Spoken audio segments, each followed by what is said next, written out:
ये है ये क्योंकि बम्बू को भी पौधा कम पानी कम चाहिए और इन मोटे अनाजों को भी पानी कम चाहिए।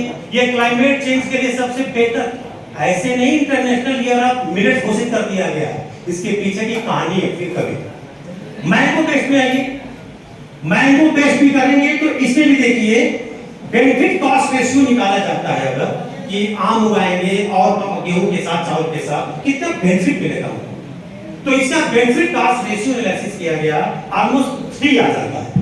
मतलब जितना बीसी रेशियो बेनिफिट जितना लगाया और कितना मिलेगा। अगर इसका रेशियो 1 और 1 से ऊपर आने लगा, 1 से ऊपर ही आएगा, 2 3, इसका 3 है, मतलब हाई लेवल पे बेनिफिट होना है। अगर मैंगो का भी काम है तो अब मैंगो के नीचे क्या करें, कैनोपी बड़ी होती है तो साइड लेवल्स, साइड हुआ, साइड मींस साइड लेवल्स जो छाया रोक सकता है। धनिया उगा लो, थोड़ा लहसुन उगा लो, थोड़ा गार्लिक उगा लो, ऐसे पौधों को खरीदा लो, 20 मीटर प्लॉटिंग में उगाओ, जो मिलेगा आपको। ठीक है, next, thank you very much. आप लोगों से थैंक यू, तुम्हारी वजह से क्लाइमेट चेंज बचा है, तुमने सोच लिया है और यहीं पे रहो। आज जला देंगे फिर चला जाएगा CO2 का। घर के दरवाजे, घर के फर्नीचर, घर का चौखट, एवरीथिंग लकड़ी का बनाओ, कार्बन लॉक कर रहे हो, कार्बन लॉक कर रहे हैं तो क्या कर रहे हैं, ग्लोबल वार्मिंग कम कर रहे हैं। 3 बिलियन कार्बन सीक्वेस्ट्रेशन करना है। तो गवर्नमेंट ने टारगेट किया आपको कि किसानों से कहिए 30 स्पीशीज उगाएं, हम अपने मॉडरेट ओपन फॉरेस्ट को मॉडरेट डेंस फॉरेस्ट में बदल देंगे। ठीक है, और ऐसा नहीं कि मेरे नेक्स्ट मीडिया डूबिया आपको ऐसा नहीं कि आर्थिक लाभ दे रहा है, एनवायरमेंटल लाभ। मीडिया डूबिया से आप ऐसा नहीं कि प्लाईवुड ही बनाते हो। नेक्स्ट, मीडिया डूबिया से आप माचिस बना सकते हैं। नेक्स्ट, मीडिया डूबिया से पेंसिल इंडस्ट्री में इसका बहुत ही डिमांड है। पेंसिल और मीडिया डूबिया से बन सकता है, बनता ही है। मैच बॉक्स, फलों को पैक करने के जो पैकेजिंग केस आता है वो, ये सारी चीजें, board, mutual cement, T box, मतलब मीडिया डूबिया मल्टीफेरियस स्पीशीज है। सागौन क्या है, सिर्फ फर्नीचर। शीशम क्या है, सिर्फ फर्नीचर। और ये नीम का भाई है, मैंने बताया। तो नीम का भाई ये जितनी पत्ती आपके खेत में गिरेगी वो ऑर्गेनिक कंटेंट बढ़ाएगी। जितनी पत्ती गिरेगी आपके खेत में, नीम की पत्ती कंटेंट हम जानते हो, हैं? बेटर है, कितने अच्छे क्लाइड है उसके अंदर, तो वो आपकी मिट्टी के लिए सुधार का काम करेगा, माइक्रोबियल कंटेंट बढ़ाएगा, एलोपैथी को कम करवाएगा, कंपटीशन को कहीं ना कहीं कम कराएगा, और वही मियावाकी वाला फायदा फ्री में मिल जाएगा सिर्फ मेरी डिप्लोमा देने से। और कैनोपी भी छोटी होती है, यानी नीम की तरह नहीं बढ़ जाएगा, इसकी कैनोपी छोटी होती है। मैंने एक फोटो दिखाया था आपको। नेक्स्ट, अब थोड़ा सा एग्जांपल समझिए कि कितना आपको मिलेगा फायदा। किसान भाई सोच रहे हो 2-4 बैठे होंगे, यानी कितना फायदा मिलेगा। तो एक नॉर्मल एग्जांपल है कि आप अगर 1 लाख रुपया प्रति एकड़ प्रति साल कमा सकते हैं अगर इसको मीडिया डूबिया की पूरी फार्मिंग करते थे 1 हेक्टेयर में, तो इंटरक्रॉपिंग के साथ नहीं, उसके पूरा उसी के लिए। तो ऐसा नहीं, और 1 साल में उस पूरे 1 हेक्टेयर को मेंटेन करने के लिए आप सोसाइटी को नौकरी भी दोगे, अपने से मेंटेन नहीं कर पाओगे। 300 दिन का रोजगार पैदा करेंगे आप 1 एकड़ से। तो 300 दिन लेबर दे देंगे, लेबर काम करेंगे, उनको भी इनकम आप दे सकते हो। और प्लाईवुड और पेपर इंडस्ट्री के 20% डिमांड को आप अकेले पूरा कर दोगे, और भी स्पीशीज होगा। तो ये चीज है। नेक्स्ट, मीडिया डूबिया का बम्बू पेस्ट हमारे यहाँ देखिए जौनपुर में JP सिंह साहब हैं, कभी आना होगा तो आइएगा, मैं दिखाऊंगा आपको।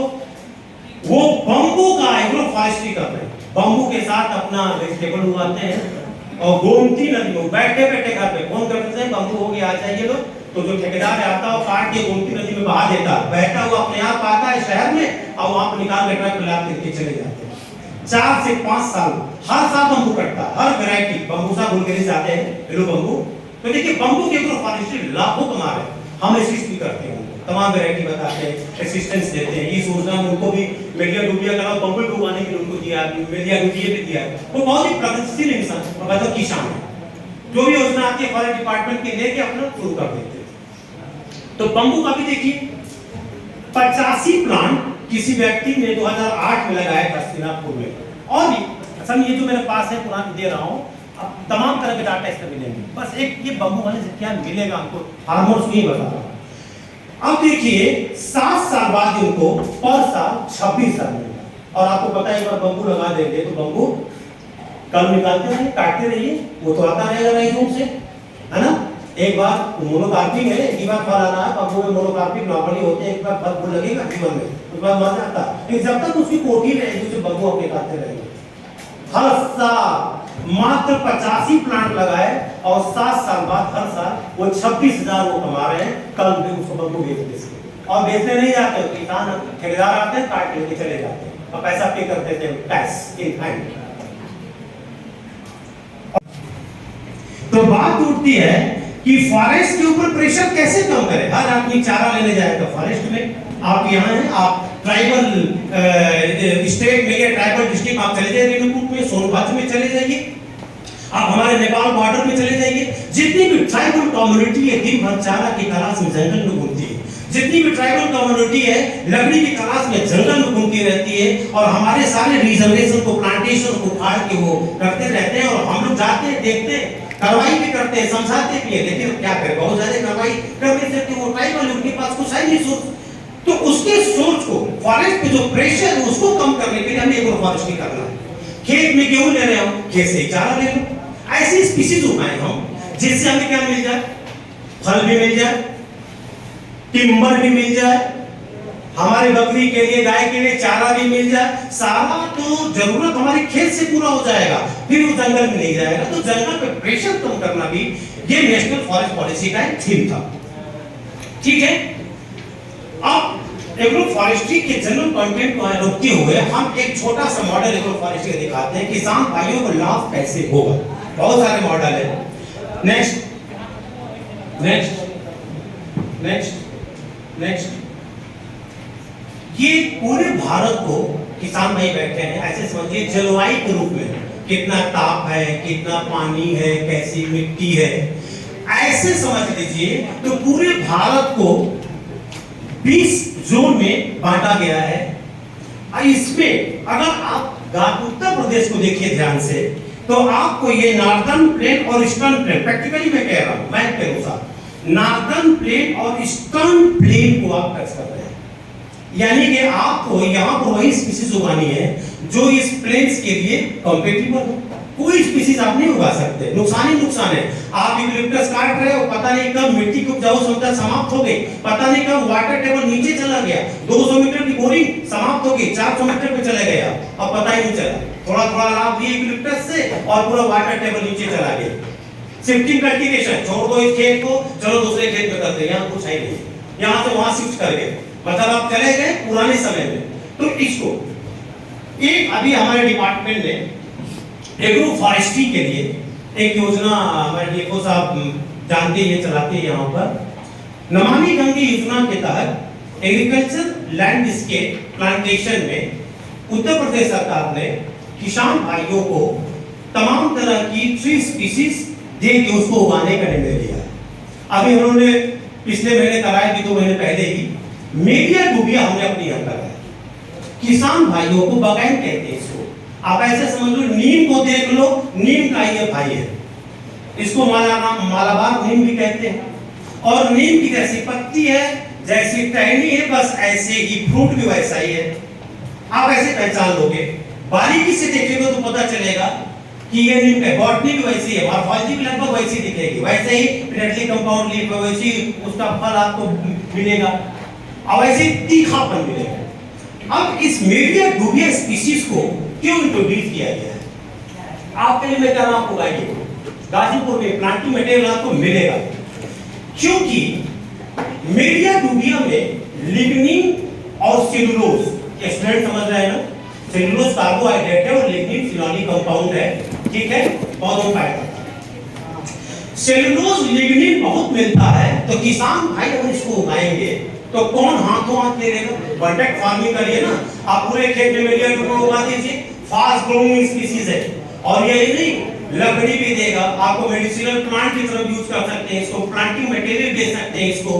तो पेपर और पल्प इंडस्ट्री, पेपर और पल्प, कागज उसी पौधे से बनता है जिस पौधे में लिग्निन और सेलुलोज हो। आज भारत में पेपर बनाने के पल्प विदेशों से लाना पड़ता है, रिक्वायरमेंट पेपर का पूरा नहीं कर पा रहे पेपर इंडस्ट्री वाले। मीडिया टूबिया एक ऐसी स्पीसीज है, क्वालिटी पेपर बनाना है ना, जिसमें लिग्निन है, जिसमें कार्बोहाइड्रेट है, इसको आप उगाइए। सहारनपुर में, हरियाणा में तमाम पेपर मिल हैं, आप कांटेक्ट करिए उनसे, मेरे हमारे डिपार्टमेंट के थ्रू मार्केट उपलब्ध कराया जाएगा। इस पे गवर्नमेंट हमारी काम कर रही है कि किस तरह से मार्केट में आपको पहुंचाया जाए, किस तरह से वो आके खेत में आपके ले ले। तो क्या होगा, ये हाथों हाथ बिक जाएगा। और आप थोड़ा सा इसके हमने वो मॉर्फोलॉजी नेक्स्ट करिए। हाँ यस नेक्स्ट ये उसी से। और इसके लिए इंटरक्रॉप पूरे खेत में अगर मेलिया डूबिया नहीं उगाना चाहते, एग्रो फॉरेस्ट्री करना चाहते हैं, तो देखिए ये तमाम इंटरक्रॉप है। दाल उगाइए, मेलिया डूबिया लगाइए साइड में, बीच में दाल उगाइए, सरसों उगाइए, वेजिटेबल उगाइए, अमरूद उगाइए। तो आपका जो मेन हॉर्टिकल्चर का क्रॉप है उसके साथ मेलिया डूबिया 15 साल के अंदर, 15 क्या आप उसके पहले भी ले सकते हैं, डिपेंड करता है कितने दिन रिटेन करना चाहते हैं। प्रति पौधा हम 215 रुपए दिए किसान को, ये पौधा भी ले लीजिए, 215 रुपए भी ले लीजिए और आप उगाइए। हमारे जौनपुर में यहाँ पर भी हुआ होगा, जानते नहीं, जौनपुर में तमाम किसानों को पैसा दिया अकाउंट में, हम लोगों ने मेलिया डूबिया का पौधा उगाया, उगा रहे हैं, किसी का लगवाया, उनको बता दिया गया। अब वो जब तक ग्रो करेगा मार्केट सेलिंग करा देंगे उसको, या स्वयं वो कर लेगा। तो अब क्या होगा कि अभी देखिए, थोड़ा सा ध्यान से देखिए, इसका डिमांड प्लाईवुड इंडस्ट्री में विनियर बनाने के लिए, प्लाईवुड बनता है ना, तो चिप्स कटता है, चिप्स को चिपकाते हैं तो विनियर बनता है, वो प्लाईवुड बनता है।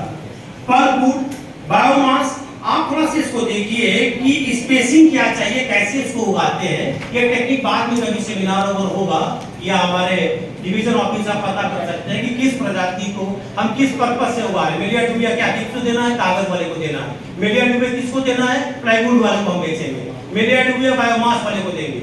किस पर्पस से उगाते हैं, उस पर्पस के लिए पौधे के बीच में कितनी दूरी होनी चाहिए, कितना पौधा प्रति हेक्टर लगाएं, ये सब इसमें ये सब अलग से प्रिस्क्राइब है। ऐसा नहीं कि आप मान लीजिए कि फल-फूल को देना चाहते हैं तो प्रति आपने गेहूं के साथ, अपने चना के साथ और आगे बढ़ जाइए।